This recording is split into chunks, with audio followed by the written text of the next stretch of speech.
Gracias por estar aquí una vez más. Hoy día quiero presentar esta pequeña conversación referente a algo que se ha discutido aquí por muchísimo tiempo, sobre todo cuando se ha hablado de filatelia temática, ¿no? De si es fiscal o es postal. Y de lo que vamos a hablar hoy es de una serie de Perú que es en realidad ambos.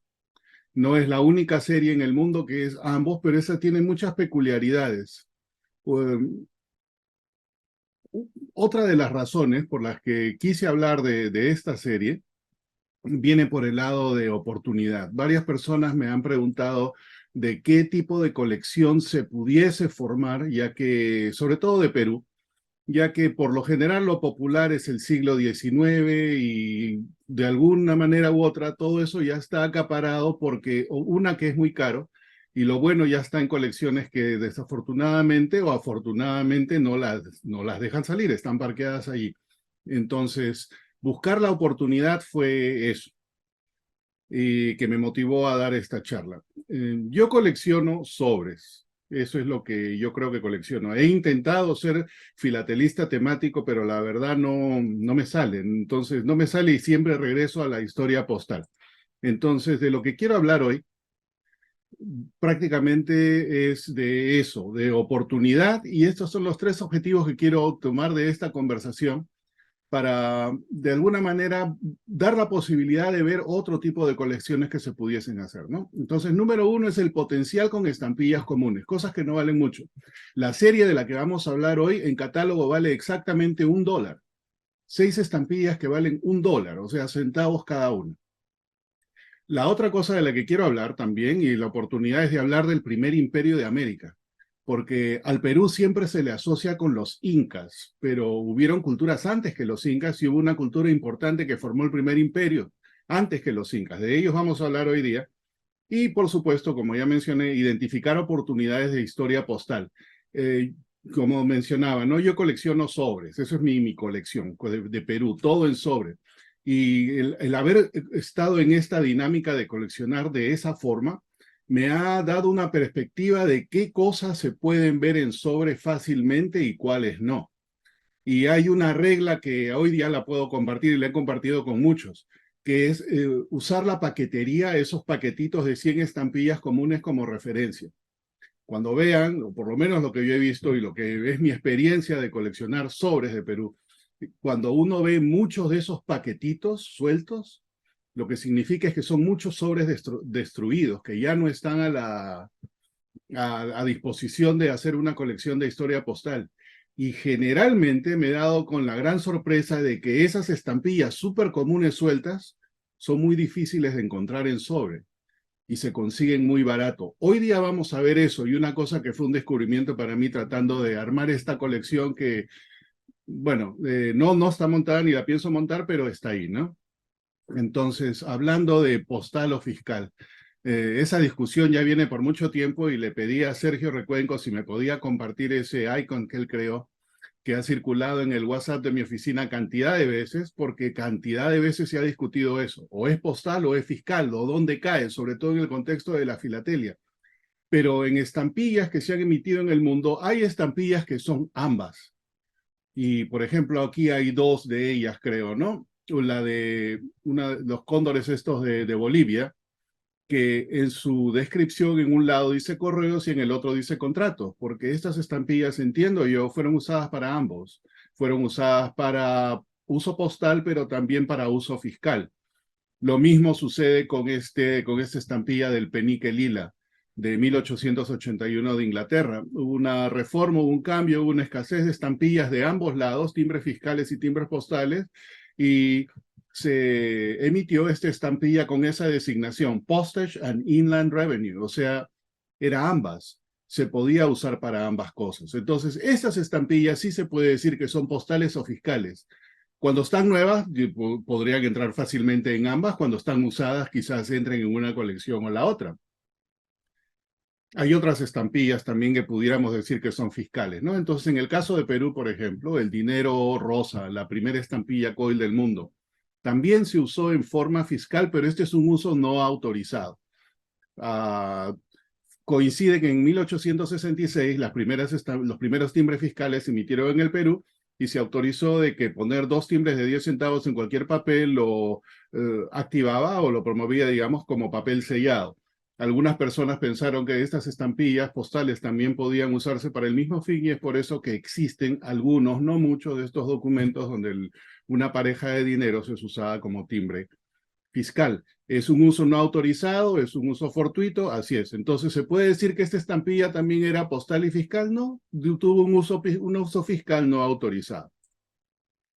Hay otras estampillas, como esta también de Perú, que sí fue un timbre cuando se emitió, era un timbre de la estación de Radio Nacional, y cuando hubo una escasez de estampillas en el año 41, se reselló como franqueo postal, y como y escuchamos anteriormente en la charla de Carlos Campos, ¿no? Sobre las sobreimpresiones. Obviamente esta sobreimpresión le cambia la característica o el atributo que tiene de ser fiscal a ser postal. Entonces, aquí viene la ambigüedad, postal o fiscal.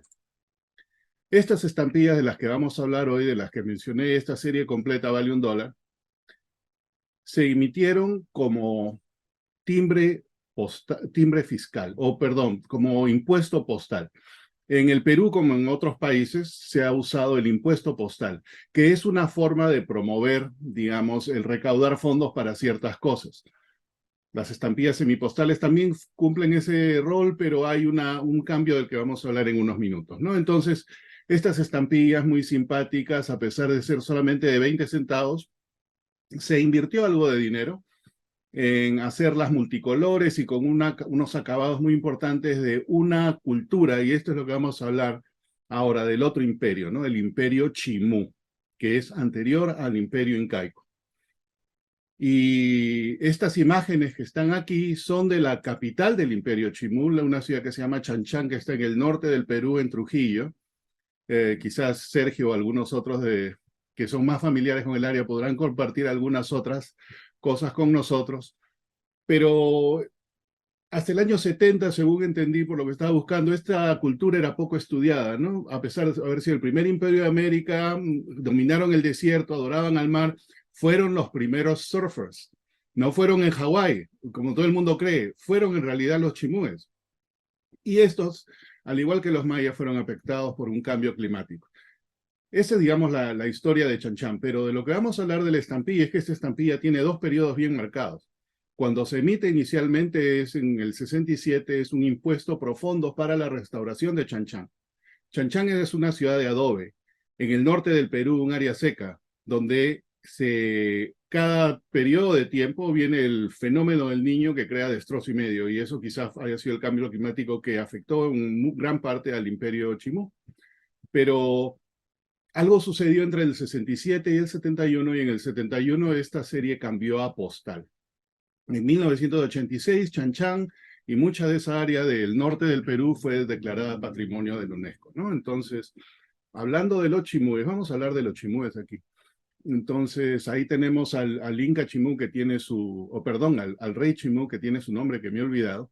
A la izquierda vemos parte de lo que es las paredes de la ciudadela de Chanchán, y en el medio vemos esto que se llama el caballito de Totora. El caballito de Totora era lo que usaban los chimúes para entrar al mar y sacar los recursos, pesca, todo eso.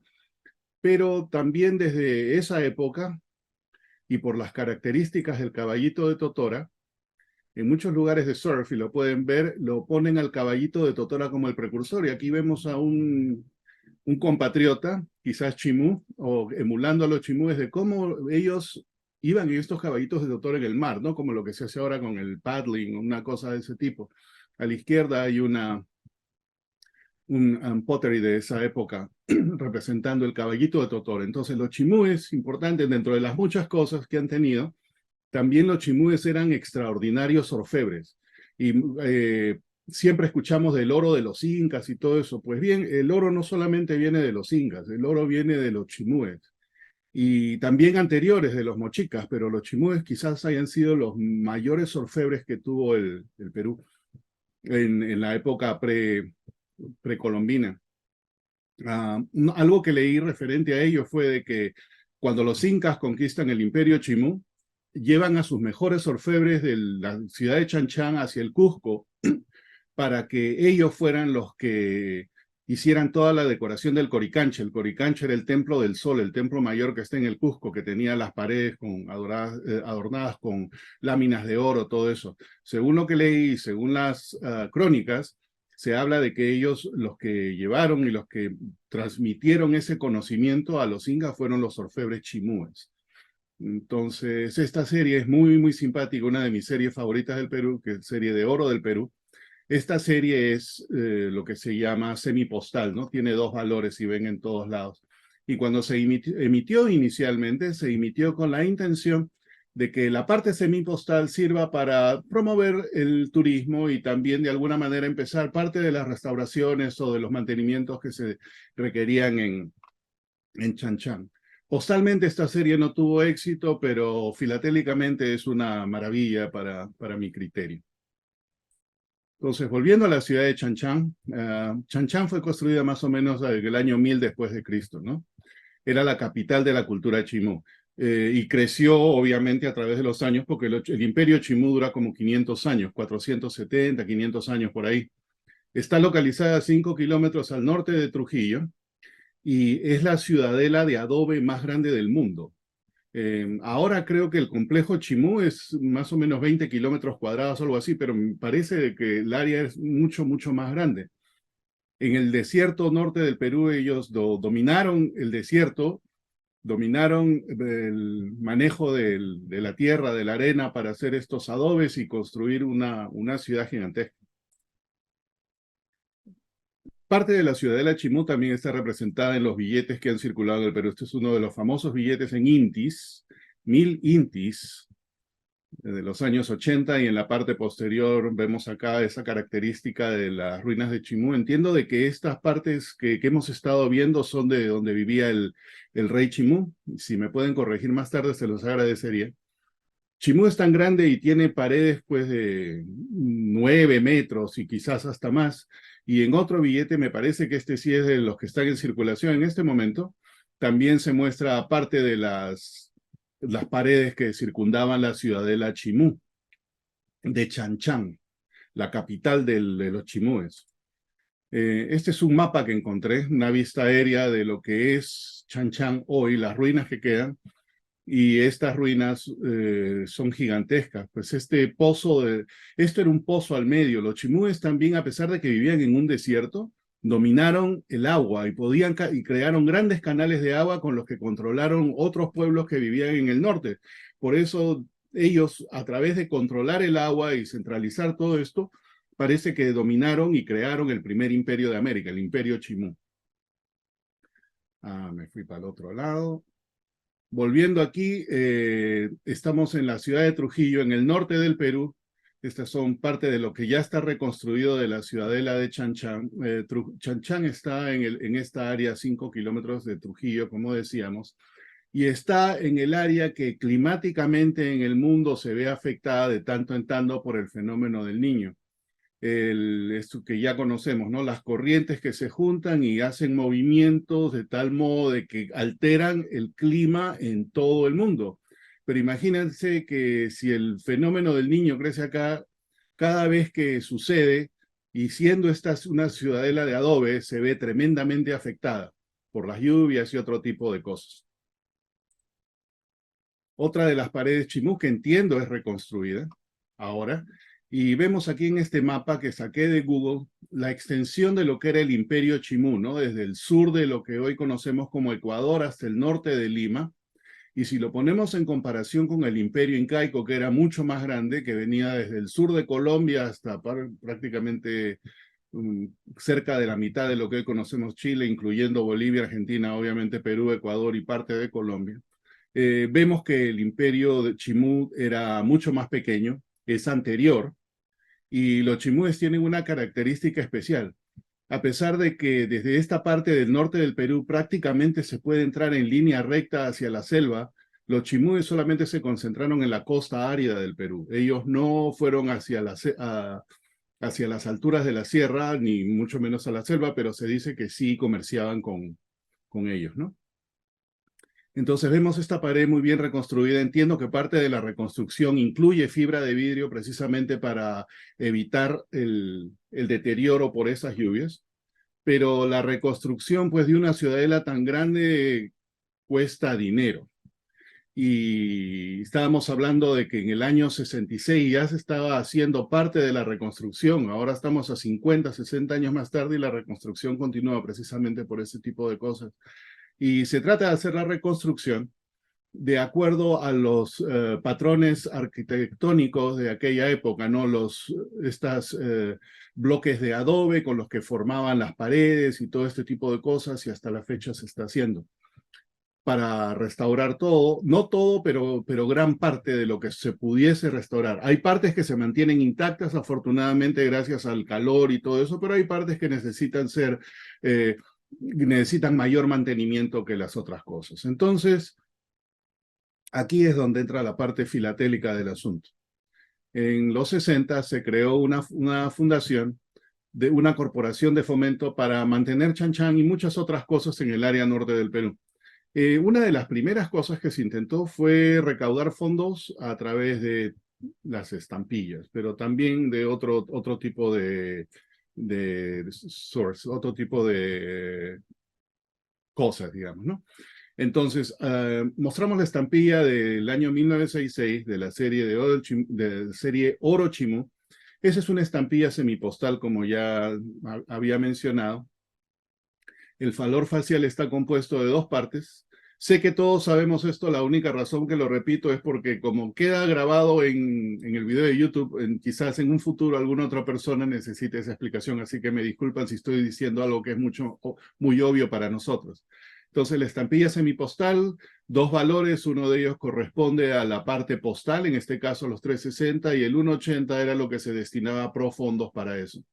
Las estampillas semipostales tienen una característica que eran de uso opcional y a nadie como usuario postal le gusta pagar extra por un servicio, así que esa es la razón por qué estas estampillas semipostales del Perú, que son como 3 o 4 series, nunca tuvieron éxito. Nadie quería pagar de más. Y esta es la del valor más bajo, el valor más alto es de 20 y el sobreporte del semipostal era de 10, o sea, 50% extra por mandar su carta muy bonita, pero nadie lo hacía. Entonces, se decidió un par de años más tarde o al año siguiente, en el 67, cambiar eso y decir, ¿saben qué? No semipostal que sea opcional, vamos a crear un impuesto postal. Y ese impuesto postal iba a ser obligatorio dentro del país emisor, porque esa es la regla de la UPU. La UPU permite que se puedan usar impuestos postales, no hay ningún problema, siempre y cuando sean dentro del país. Ahora, por solidaridad o alguna otra razón, los usuarios postales lo pueden pagar extra en forma, digamos, opcional, como estábamos diciendo, ¿no? Pero la parte obligatoria era solamente dentro del país, ni siquiera dentro de la parte de un territorio postal si es que el país tenía tratados con otros. Perú ha tenido tratados de lo PAEP y todos ellos y mantienen un territorio postal en América, pero por regulaciones de la UPU ellos no pueden imponer el uso de este tipo de impuesto postal fuera de sus fronteras. Sin embargo, por solidaridad nuevamente, muchos usuarios la pusieron. Entonces acá tenemos la estampilla de Chan Chan, que nos habla del impuesto de ley 16208, ¿no? Entonces la característica principal es que habla que efectivamente es un impuesto.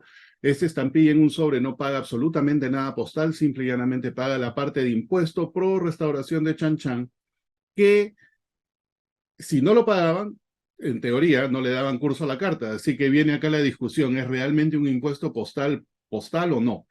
Esta estampilla tuvo dos usos, como ya mencionamos y vamos a hablar en detalle en un momento. Queda la discusión de que si un impuesto postal realmente es postal o no, o como les gusta llamar, si está en esa ambigüedad intermedia, ¿no? Entonces aquí encontré la ley número 16208 del 22 de julio del 66 y los dos artículos que nos interesan principalmente, el artículo 1, ¿no? Que es el estampilla pro restauración de Chan Chan, de valor de 20 centavos, de uso obligatorio en la correspondencia interna del país. Listo, esto estaba de acuerdo a las estipulaciones de la UPU. Y en el artículo 4 habla del tiempo que se va a usar más o menos. Aquí habla de las rentas que contrae, bla, bla, bla, van a ser percibidas en su integridad durante los 6 primeros años. O sea, más o menos ya de acuerdo a este edicto, se tiene conocimiento de que la estampilla o las 6 estampillas, estas Pro Chan Chan, estaban destinadas a usar por lo menos por los 6 subsiguientes años. Año 67 se emiten para los 6 años que siguen. Ahora el 7.3, estas estampillas debieron haber seguido usándose. Y efectivamente, por cuando se emiten 4 millones de cada una, que serían 24 millones en total, y sería uno de los tirajes más grandes de estampillas que existió en el Perú, quizás el segundo solamente de la estampilla pro desocupados que se usó por muchísimo tiempo. Pero como vamos a ver, estas tienen una peculiaridad que las hace escasas. Entonces vamos a la cronología aquí. Siempre es bueno poner una parte visual para saber qué estamos pisando. Entonces, en el año 66 se da esta ley, la 16208, creando las estampillas Pro Chan Chan. Se emiten el 27 de diciembre del 67, o sea, casi a fin de año. Adelantando un poco, yo nunca he visto una usada en el 67. Deben existir, por lo menos los sobres de primer día en el 67 existen. Y acá, como estábamos hablando, de acuerdo a lo que se menciona en la ley, inicialmente fue autorizada para uso en 6 años. O sea, estas 6 estampillas debieron haber circulado en toda la correspondencia interna durante todo este periodo. Pero se retiraron de circulación el 7 de enero del 69.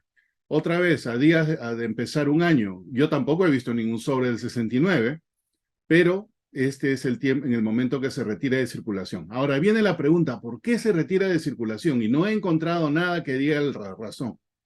Pero lo que sí encontré fue que un recién graduado, un recién doctorado en antropología de la Universidad de Harvard, el doctor Michael Moseley, fue al Perú. Y si ponemos en perspectiva esto, y esto es especulación mía, cuando se descubre Machu Picchu en 1911, descubre entre comillas, ¿no? Hiram Bingham de la Universidad de Yale encuentra Machu Picchu. Quizás no fue el descubridor, sino el primer turista en Machu Picchu, pero esa es otra conversación. La Universidad de Yale le pone muchísimos fondos, traen al National Geographic y se crea esa asociación, la Universidad de Yale, con Machu Picchu.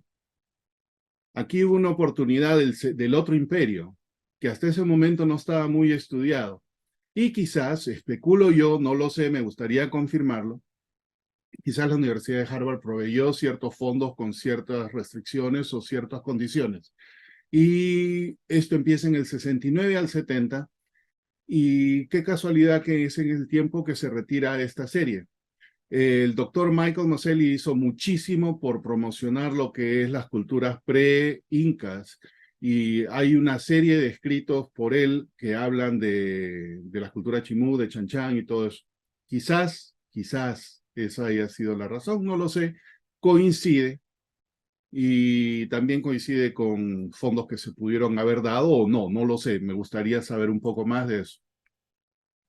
Sin embargo, para diciembre del 71, estas estampillas vuelven a ser puestas en circulación, pero ya no como impuesto postal, esta vez para uso de franqueo. Entonces, esto también de alguna vez confirma de que ya no necesitaban el dinero o destinar el dinero que se recaudara por estas estampillas para el pago de la restauración de Chan Chan. Mágicamente ese dinero apareció de otro lado. ¿Y qué hacían? Pues con 24 millones de estampillas que tenían impresas, algo tenían que hacer. ¿Qué decidieron hacer? Ponerlos a la venta nuevamente. Entonces, si ponemos esto en perspectiva de lo que sería historia postal, lo que yo he encontrado coleccionando sobres únicamente de Perú, es que el uso fiscal existe únicamente en 1968, únicamente en ese año. Y el uso postal en el 72, y curiosamente, únicamente en ese año, yo no he encontrado más. Un año de uso fiscal, un año de uso postal. Estas estampillas son súper comunes. Uno encuentra esos paquetitos cuando antes que las casas filatélicas vendían esos paquetes de 100 diferentes, 300 diferentes, estas eran estampillas que nunca fallaban de estar allí. Algo sucedió, eran tan comunes que estaban allí, pero no son comunes en sobre, y eso las vamos a ver en un momento. Esto puede ser parte de la explicación, no solamente un año para uso postal interno y solamente un año, en realidad es menos de un año de uso, perdón, uso fiscal en el 68 y uso postal en el 72. Entonces, volviendo un poquito más antes, hay pruebas de estas, ya que estas son pruebas en colores no adoptados. Las imágenes me las proporcionó Javier Alegre, estas son de su colección. Eh, es solamente el color marrón que no fue emitido en ninguna de estas, ni tampoco el verde. Los colores emitidos y tal cual y las pruebas son estas. Estas sí están en mi colección. Y estas son las pruebas de las estampillas. Yo no he visto muchos juegos, pero sé que los hay. Es interesante. Todas las estampillas muestran alguna característica de los chanchan, ¿no? Sus pirámides, las paredes, los chanchan o los chimúes, perdón, usaban mucho imágenes marinas. Esto vendría a ser un pelícano y crustáceos y otras cosas, pero esta tiene una característica especial. Esta estampilla de azul de 20 centavos, según lo que entendí de parte de la lectura de los antropólogos, muestran peces nadando en una dirección. Y esta es la dirección de norte a sur, creo, de la corriente de Humboldt. O sea, la corriente de Humboldt que fue descubierta por Alexander von Humboldt en el principio de los 1800 debería llamarse corriente de Humboldt o corriente Chimú, porque ellos la encontraron primero. Inclusive un documental que vi en YouTube muestra de que hay una parte en la pared, no he encontrado esa imagen, pero me encantaría encontrarla, que dice de que todos los peces están nadando en una dirección, pero hay unos que nadan en la dirección opuesta.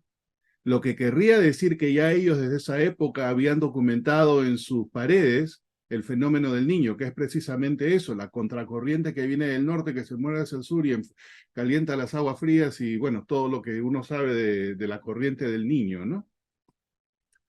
Si alguien de Trujillo o alguien lo ha visto y tiene esa foto, me encantaría verla, no la he visto en ningún lado. Entonces esto es precisamente el asunto de la corriente del niño, ¿no? La que viene del norte, la que viene del sur, y cuando esta de acá arriba baja un poco y afecta al lado de Trujillo y el norte del Perú es cuando se crean esos enormes problemas. Esta estampilla tiene caracterizado eso. Este es cuando se emite la estampilla. La fecha de emisión, como ya mencioné, era el 27 de diciembre del 67. 6 estampillas. Esta es una copia del catálogo Bustamante del 81 y si vemos los precios, no nos queda más que reírnos. En esta época es 300 intis por $1. La serie completa Mint valía $1. En esa época, hasta ahora seguro vale $1. Todas las emisiones, se menciona un sin dentar como el único error, 4 millones de cada una. Esta probablemente sea la segunda serie más común de todo el Perú. Se emitieron en bloques de 100. Estos son 2 medios pliegos, no es un pliego completo, no tengo pliego completo, tengo medios pliegos de todas. Y en la parte superior muestra, ¿no? Quién la imprimió, impreso por la empresa gráfica San Martí, el departamento fiduciario, la resolución industrial o lo que fuera tanto. Vi una charla anteriormente de la serie de 1931, que fue la primera que emitió San Martí, y que hubieron una serie de irregularidades al punto que se declaró clandestina y entiendo que el Estado enjuició a San Martí. Muchas de las cosas que San Martí tuvo que hacer a través del tiempo para ganar nuevamente la confianza del Estado y poder imprimir cosas fue la de crear ese departamento fiduciario, perdón.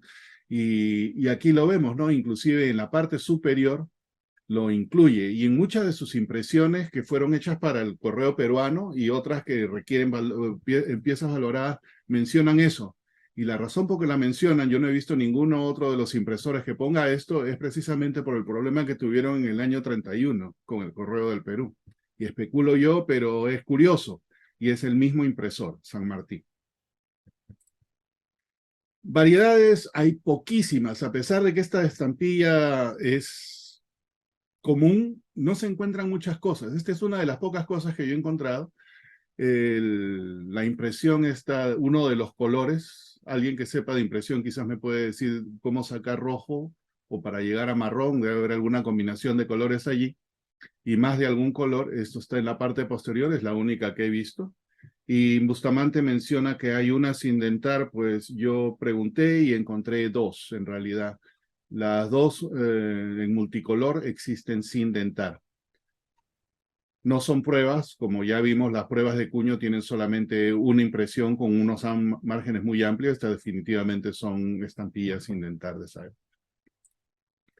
Primer día es el único uso que yo conozco en el año 67, y acá tenemos el efectivo primer día el 27 de diciembre del 67, y hay uno aquí que dice primer día de emisión 29 de diciembre del 67.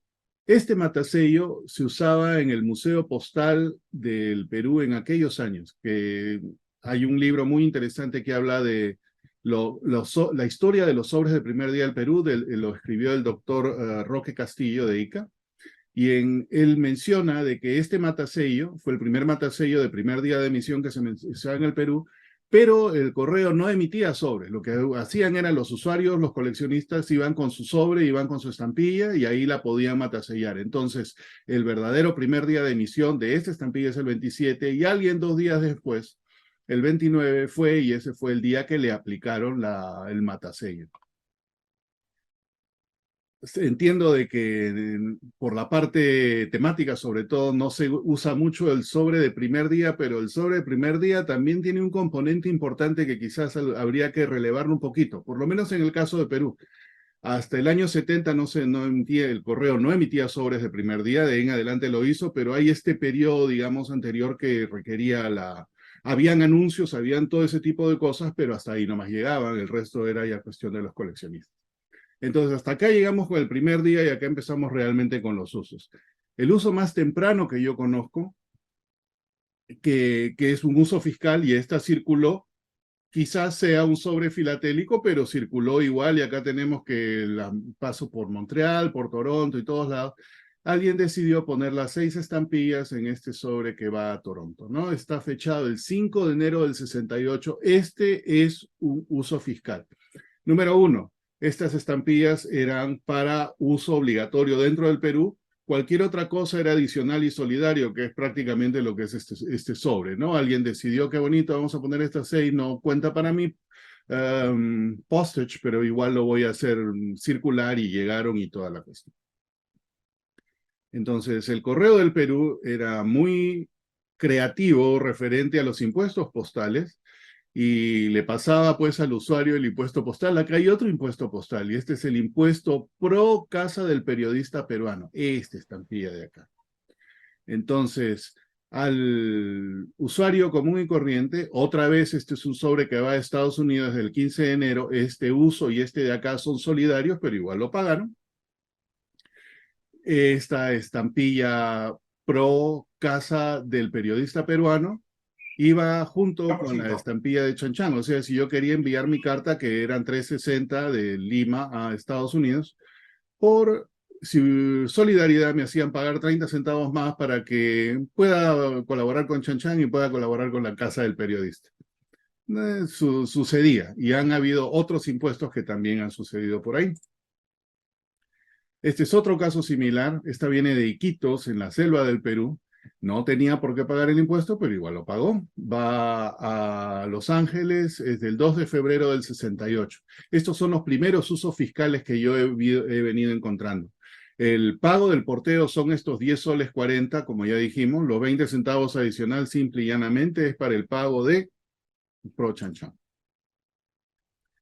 Aquí hay otra, con un franqueo mecánico, y no matasellaba la estampilla porque no era necesario. En este caso, quien le interesaba, con tal que pague sus 20 centavos, estaban felices y contentos.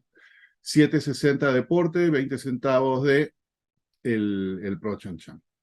Entonces, hasta aquí era un uso, digamos, lo que hemos visto son los usos opcionales, que no tienen nada que ver.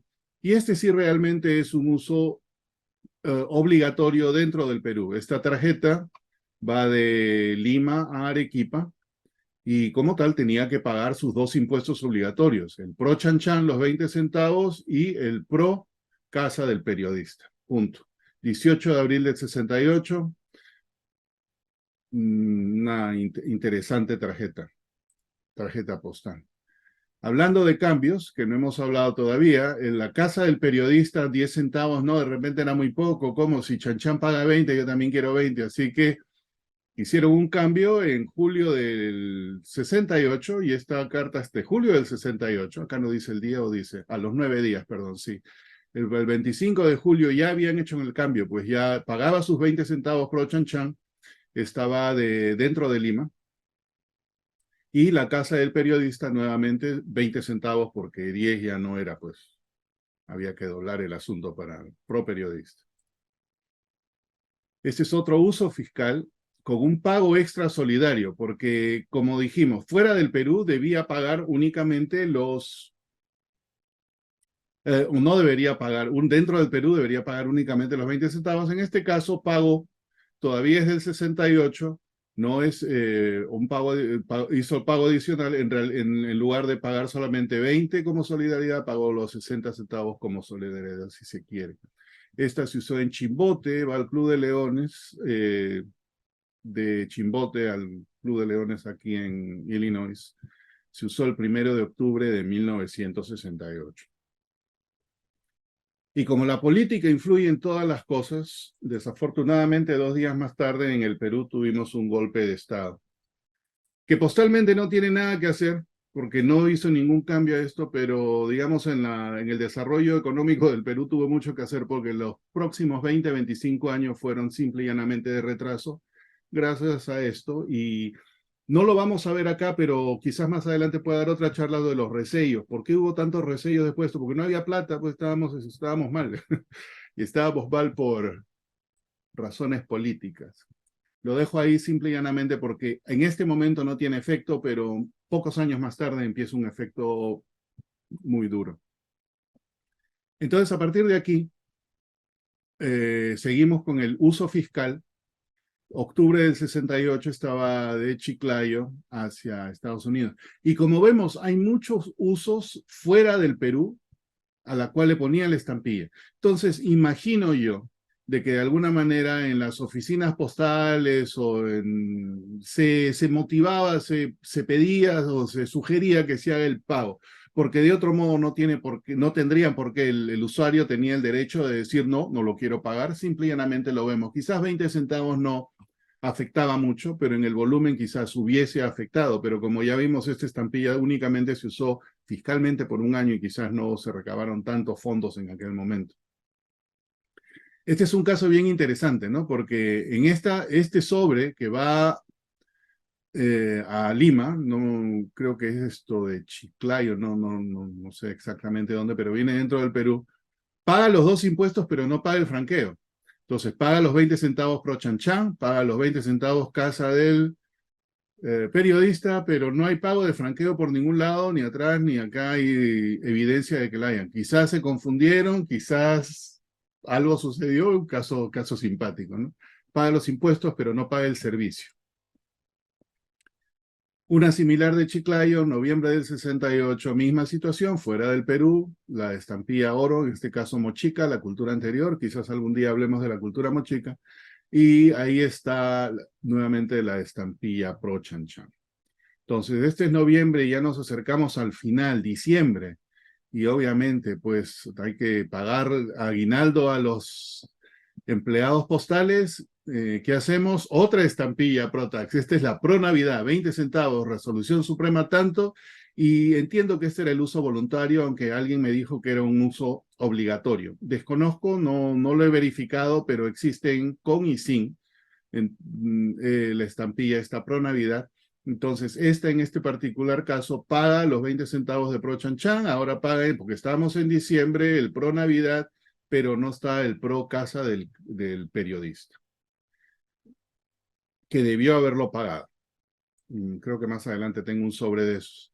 Entonces aquí ya la estampilla de 10 centavos cambia y sale esta nueva emitida Fondo Pro Periodista, ¿no? Pero ya no es de 10 centavos, ahora es de 20 y paga las dos cosas. Siendo diciembre, Otra vez, el pago del Pro Navidad era, según entiendo, voluntario, aunque me han dicho que quizás no lo fuera. En este caso en particular no lo pagó. Y va de Lima a Juliaca, en Puno, en la frontera con Bolivia. Un caso adicional es este, que va de Arequipa a Lima y sí paga los 3 impuestos que debería pagar. Paga el 20 centavos pro Chan, el 20 centavos pro Navidad y el 20 centavos pro casa del periodista. Son 60 centavos adicionales al 1,90 sol que costaba transportar esta carta vía aérea desde Arequipa hasta Lima. Este es el uso más tardío fiscal que yo conozco. Hay uno más, pero como no veo la fecha, no podría decir que fue más adelante, y es este de aquí. Este también es de diciembre del 68, con estampillas de los años 50, y que no eran desmonetizadas, así que hasta este momento las podían usar 1,60 sol para hacer el pago de su parte de franqueo. No pagaron los 20 centavos del Pro Navidad del cartero con una estampilla de esa época. Este es del 65, si no me equivoco, que también se usaba para lo mismo, ¿no? Aguinaldo de personal de correos y telégrafos, y sí paga los otros 2 impuestos, el impuesto Pro Chan Chan y el impuesto del periodista peruano. Hasta aquí son los usos fiscales que yo he visto. Yo no he visto nada más, no he visto la primera semana del 69, ningún sobre. Deben existir y ojalá alguien que vea esta charla y tiene estos sobres lo pueda revisar, y si tiene que comparte. Entonces, aquí viene ya lo que hablábamos anteriormente, ¿no? Más o menos para el 1970 hay un interés académico grande en Chan Chan. Y este es el doctor Moselli, que escribió muchísimo acerca de la cultura chimú y otras culturas del Perú. Y este libro no lo escribió él, este es un tributo a todo lo que él escribió, escrito por otras personas. O sea, en el ambiente antropológico mundial o americano, académico, él es una persona de gran renombre, y gracias a él hoy conocemos muchísimas cosas de Chan Chan.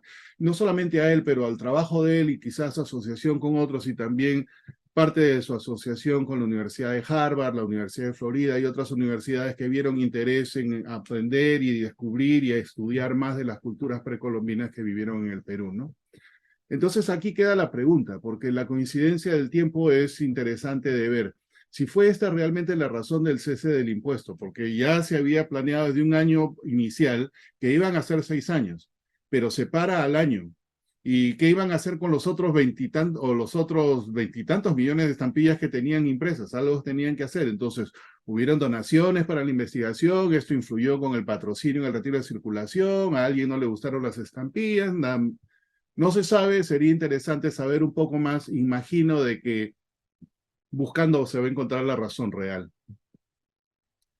El año 70. Entonces, el año 70 no hay nada, y para el año 71, para diciembre del 71, estas estampillas son puestas nuevamente a la venta, pero esta vez ya como uso postal. El uso aquí ya cuenta como parte del postage, ¿no? Entonces, este es el uso más temprano que yo conozco, que es del 13 de enero del 72, va a Estados Unidos, ya siendo la estampilla válida para uso postal, obviamente va para cualquier lado. No tuvieron, digamos, el cuidado ni nada de borrar, sobrecargarla, borrar lo que decía impuesto, nada. Tal cual fueron puestas a la venta y punto. Esta tarjeta que va dentro del Perú lleva 2 de ellas. Esto no es nada solidario, simple y llanamente es 40 centavos adicionales. Esto ya costaba 3 soles enviarla por vía aérea de donde venía, en este caso de Piura a Lima. Era el costo. Ahora, el uso postal es más raro que el uso fiscal. Y en el uso postal se ven cositas más interesantes, que no se ven mucho, porque en realidad de estos sobres no hay cantidad. Yo no he visto cantidad. Yo por tiempo acumulaba todo lo que me caía, y cuando yo me puse a buscar de estos, en realidad no hay muchos sobres con las estampillas de Chan Chan. Quienes coleccionen también Perú y tengan sobres, revisen lo que tengan, porque de estos sobres en realidad no hay mucho. Y los que han visto cuando ponen ahí en el WhatsApp de que tenemos de patio de correo, por mucho tiempo cuando salieron estas cosas yo le tiraba el toque, porque en realidad no hay muchas. No las hay, sobre todo las de uso postal, y las de uso postal son del 72. Entonces, aquí ya se ven cosas interesantes, en bloques, para completar, ¿no? El porte que había que hacer. Eran 11.50 con el meter aquí, más todo esto adicional que sumará X, no lo vamos a contar. Pero los usos postales generalmente van a ser así, múltiplos grandes. Otra vez, y no hay mucho. Este es otro, con 7 de ellas, más las estampillas estas también del oro. Este creo que, este sí es Chimu. Y esto no es este también es un habilitado para postage, esto no es un tax. Es una carta certificada que va de Chiclayo a Beverly, Massachusetts. Otro uso postal, bloques. La estampilla era solamente 20 centavos y los portes, como vemos acá, eran mucho mayores, ¿no? 4 soles, y este creo que es esto, 6 soles, una cosa así. No lo leo bien. Entonces, por lo general se van a ver en bloques. ¿Cuándo las ven? Porque no hay mucho. Este es un uso bastante escaso de esta estampilla, que la única manera de verlo es efectivamente como la estamos viendo, en sobre, porque esta estampilla sola, suelta, como alguien que quizás hacía paquetería, simple y llanamente hubiera agarrado este sobre, lo lavaba, partía ese bloque y nunca se hubiese sabido de cuál era realmente el uso que tuvo, cuántas fueron, dónde fue y en qué contexto. Por eso los sobres para mí son tan importantes. Cuentan la historia que las estampillas no pueden contar. Un uso adicional aquí, que es el uso tardío el uso más tardío que yo he visto, viene de Mollendo y es en octubre del 72. Cosa interesante, esta estampilla, habían millones, son 24 millones que se han emitido. Que se hayan usado un par de millones como impuesto en el 68, que en este año se hayan usado otro par de millones. ¿Dónde quedan los otros 20 millones? Hay 20 millones, digamos, calculando, especulando números de estampillas. Entonces debió haber continuado avanzando durante el tiempo para usarlas, pero no, solamente se conocen en el 72.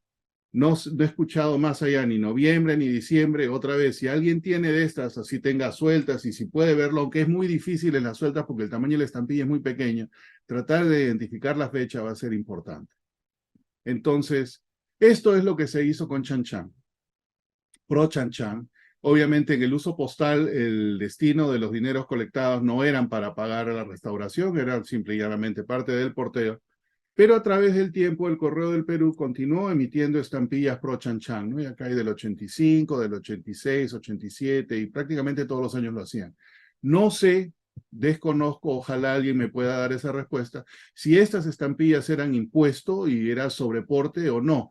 Yo tengo sobres con todas ellas y es solamente franqueo. Entonces, el pro restauración era un porcentaje de estos 50 centavos de INTI o el INTI millón o lo que fuera aquí o cuál era la razón, lo desconozco, no lo sé.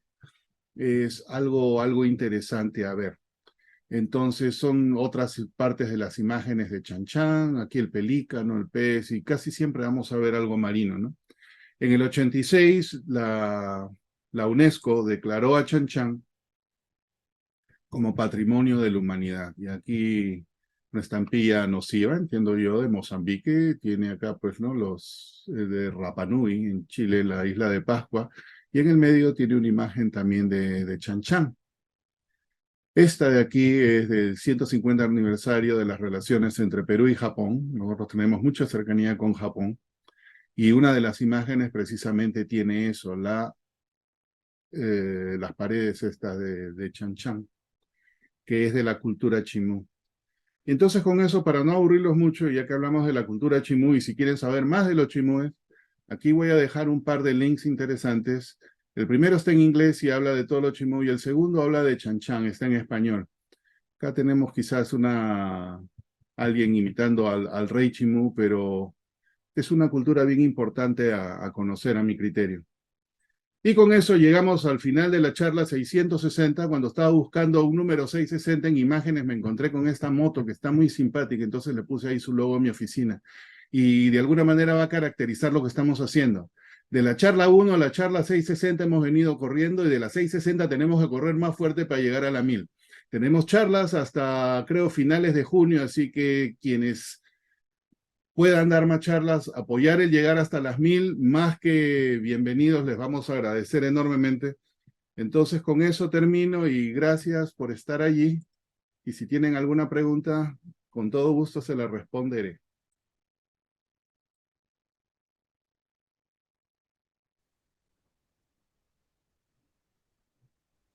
Y ahí veo un par de manos en alto. Rafael, Primero, Henry, yo creo que tú habías dejado el hobby de las motocicletas y veo que no, pusiste una hora ahí, no. después del accidente.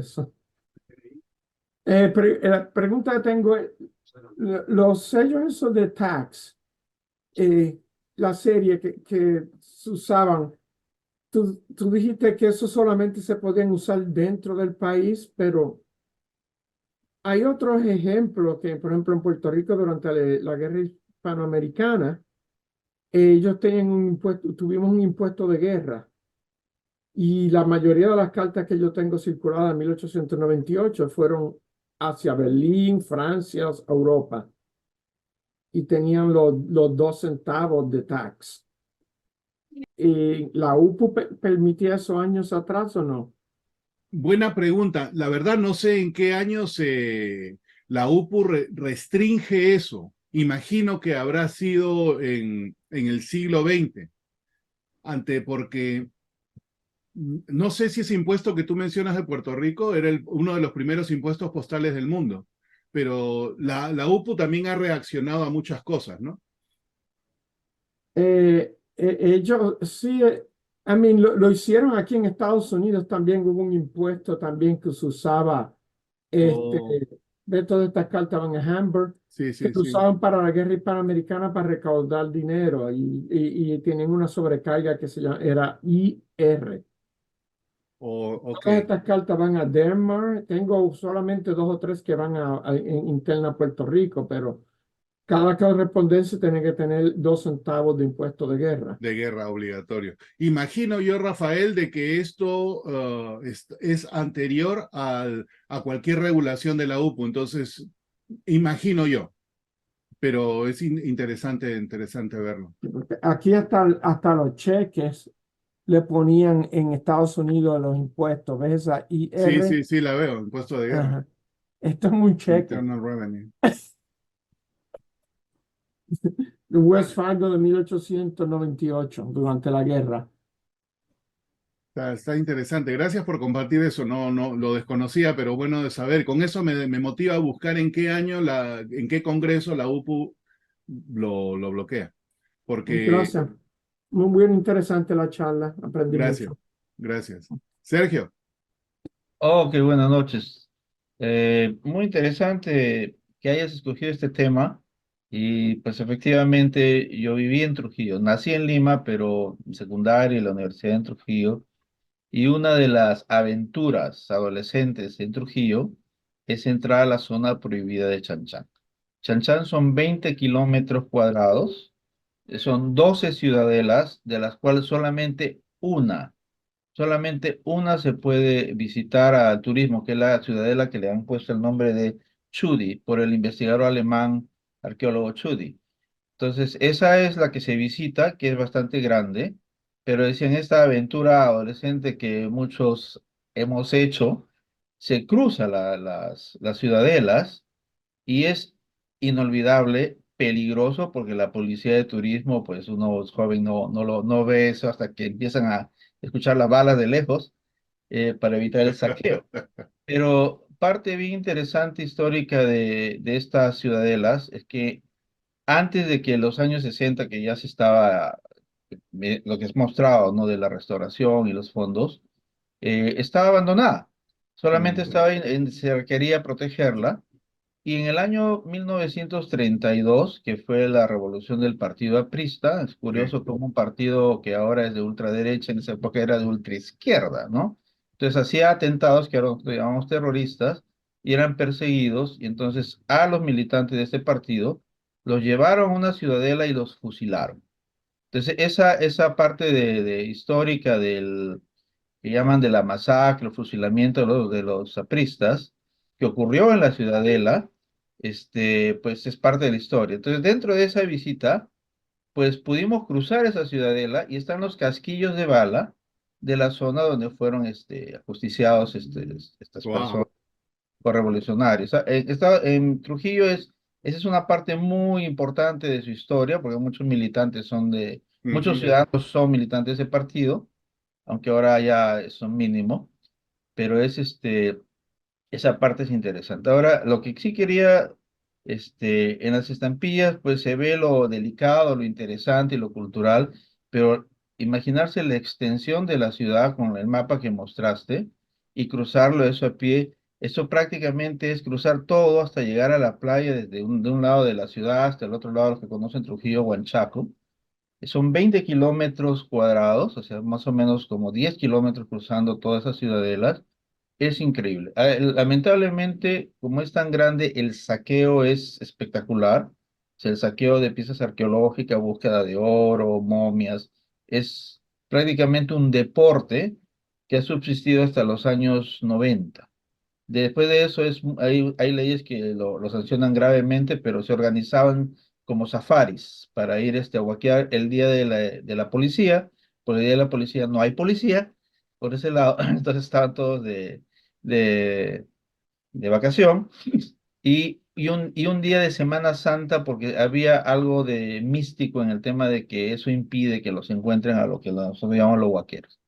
Entonces, esos saqueos uno puede ver la cantidad de agujeros y cosas que hay. Es muy interesante. ¿Qué hay de comentar las estampillas?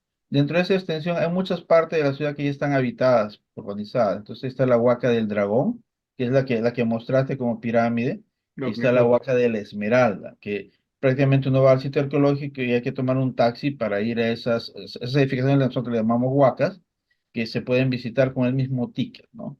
Entonces, para dar una idea de lo enorme que es, ¿no? Y un detalle filatélico interesante el sobre que dice primer día de emisión está fechado 29 de diciembre. 29 de diciembre es el día de Trujillo.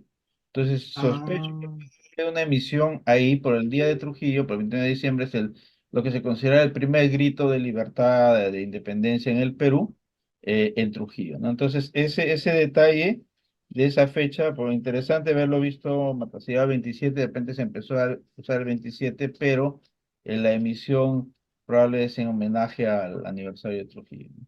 Y bueno, muy buena presentación, muy interesante. Me ha motivado a armar mis estampillas de Chan que tengo también. Hay errores, hay una gran cantidad de variedades de impresión, pero no sé si son constantes, pero efectivamente las no dentadas son las más conocidas. Bien, felicitaciones, Henry. gracias. Y gracias, no sabía lo del 20, o se me olvidó lo del 29, pero ahora tiene más sentido por qué algún trujillano fue el 29 a hacer su sobre el primer día. Así. Mauricio, Gracias, Henry, por la charla, muy interesante. Eh, Henry, la pregunta, ¿se sabe cuánto dinero se recaudó con este impuesto? Y no si se tengo idea. entregó, te lo No. pregunto porque aquí tuvimos como dos impuestos.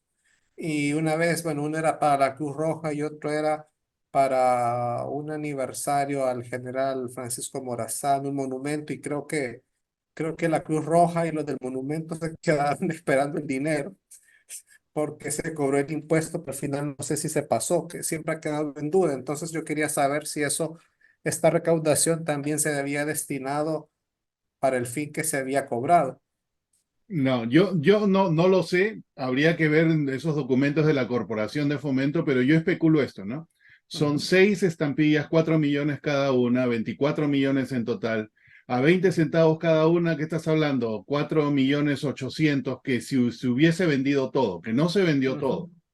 Ahora, un año únicamente usada como parte fiscal de acuerdo al volumen que sí se puede determinar, el volumen de correo que circuló dentro del Perú, podría uno más o menos sacar qué cantidad lo sacaron. No creo que haya sido mucho. ujú. Y definitivamente sería únicamente el año 68, porque para el 72 ya era uso postal, ya no había por qué darle el dinero a nadie. Sí, No lo sé, pero también creo que eso sí se puede llegar a determinar. ok, gracias. Ujú. Juan Pablo. Gracias, Henry. No sabía estas plantillas, me pareció bien interesante. La pregunta que hacías, a mí me tocó averiguarla porque colecciono medio estas cosas. Y es un congreso de la UPO, no sé si de 1921 o del 22, que prohíbe estas estampillas. Ah, ok. Y solo es posible hacerlo en el marco de la Unión Postal de las Américas y España. El Ecuador tiene unos 2 años digamos, internacional, y a partir de ahí hasta los años 40 las usa solo en el territorio de la UPAEP, y cuando en el 50 vuelve a tener estas estampillas ya son solo nacionales. Entonces supongo que ya en la UPAEP debieron haberlo prohibido a fines de los 40 o principios de los 50, eso no averiguado. Pero ese es el dato. Gracias. Buen dato, gracias. Y si en Perú hemos tenido impuestos postales, en Ecuador han tenido, pero cantidad de impuestos postales también, pues. Era deporte Gracias, Juan nacional. Pablo. Así es. Javier, Buenas, Henry, bacán tu exposición y me alegra haber podido contribuir con alguna de las imágenes. Pero en el aspecto histórico hay que hacer algunas precisiones, que quizás Sergio también las va a compartir. Eh, la visión europea de lo que es un reino, un imperio, no aplicaba para las culturas prehispánicas. Acá había más curacajos y pequeños reinos muy teocráticos. Los mochicas son de siglo II al siglo VII, ¿no? De la era cristiana, y era gente que había aparentemente migrado de Mesoamérica. Los rasgos eh, fisiológicos son muy parecidos a los mayas.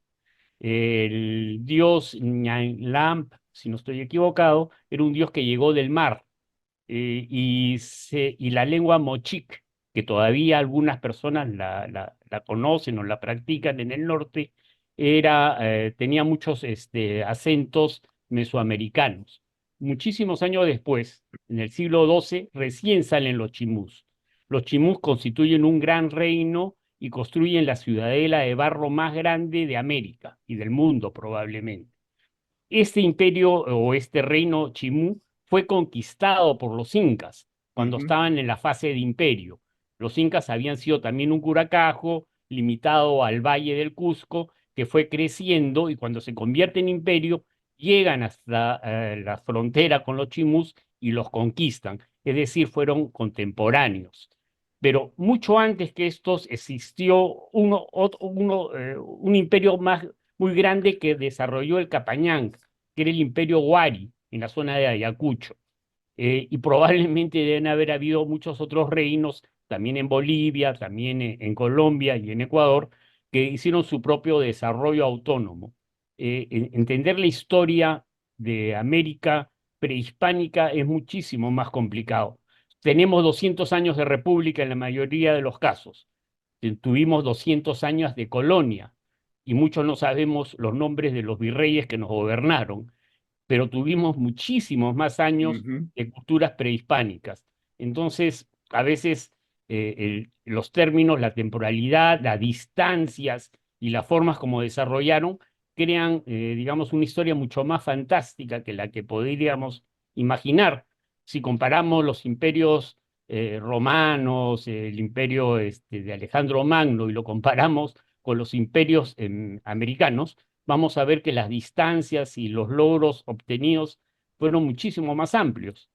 Eh, la historia a veces y las estampillas que nos remiten a la historia, nos van descubriendo muchas veces cosas que no nos han enseñado adecuadamente ni en el colegio ni en la universidad.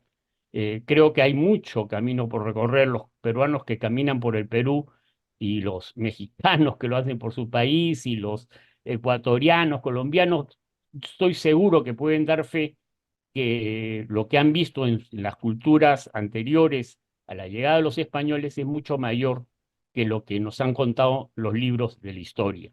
¿No? Por lo demás, Henry nos acaba de demostrar que con una colección de bajo costo se puede hacer maravillas.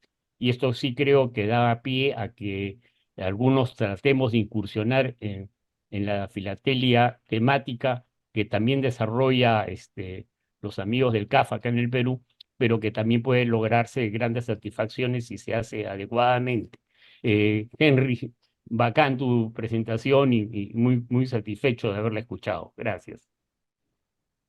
Gracias. Johnny,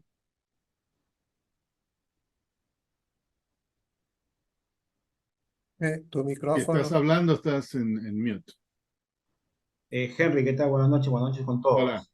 Primero felicitarte por tu posición muy buena y un poco para redondear la idea de Javier y de Sergio. Bueno, quien habla es de Trujillo, básicamente viví en Trujillo muchos años, viví muy cerca a Chanchán, ya que Chanchán es bastante grande, ¿no? Toda la ciudadela de Chanchán es desde prácticamente las playas de Buenos Aires hasta La Esperanza, o sea, los 20 kilómetros creo que es un poquito más, lo que hablaba Sergio, es un poco más grande. Un poco para tener idea, digamos, rey o gobernante mandaba a inaugurar su palacio y cuando éste moría, pues era enterrado con todo su, digamos, con toda la servidumbre y el nuevo rey o gobernante volvía a inaugurar un nuevo palacio. Es así de que si uno puede visitar Chan Chan, puede identificar más de una ciudadela, ¿no? La más conocida es la de Tuchudi, y es de donde estas estampillas pues han tomado muchos de los frisos, ¿no? Básicamente, la cultura chimú eran muy buenos orfebres, muy buenos pescadores, ya lo he recalcado que el primer surfer nació en la cultura chimú, con los caballitos de Totora, que hoy en día uno cuando visita la playa de Huanchaco, que está muy cerca de la Chanchán, puede ver, ¿no? De primera mano cómo se recrea a las usanzas de hace muchos cientos de años, los pescadores actuales todavía conservan esa costumbre o esa tradición de la pesca, ¿no? Con estos caballitos hechos de totora, que digamos es una planta que crece en los humedales cerca a la playa, que es cosechado, pues cortado y es armado, y con esto ellos se hacen a la mar y pueden hacer la pesca, ¿no? Muy interesante todo lo que has comentado, has expuesto. Y nada, les invito pues, a que conozcan un poco de las culturas de Perú, que son muchas, mucha historia, ¿no? Son cientos de años, miles, que de una u otra forma ilustran lo que el Perú fue y hasta ahora lo es, ¿no? Eso básicamente, y felicitaciones nuevamente a Henry por tu exposición. Gracias. Miguel. Bueno, buenas noches, felicidades, la verdad que hermosa la charla. Hoy, bueno, me desayuné de algo, no tenía ni idea de la existencia de la cultura chimú y es más, cuando vi el título de la charla me preguntaba qué era eso de Chan Chan. Parecía el final de un tango, pero no, era una ciudad.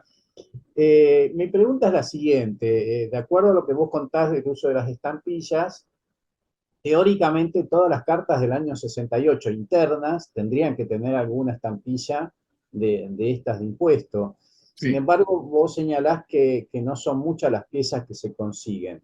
sí. Y entonces mi pregunta es si hay muchas que no pagaban ese impuesto, digamos, fallaban en eso, o hay pocas cartas de ese año.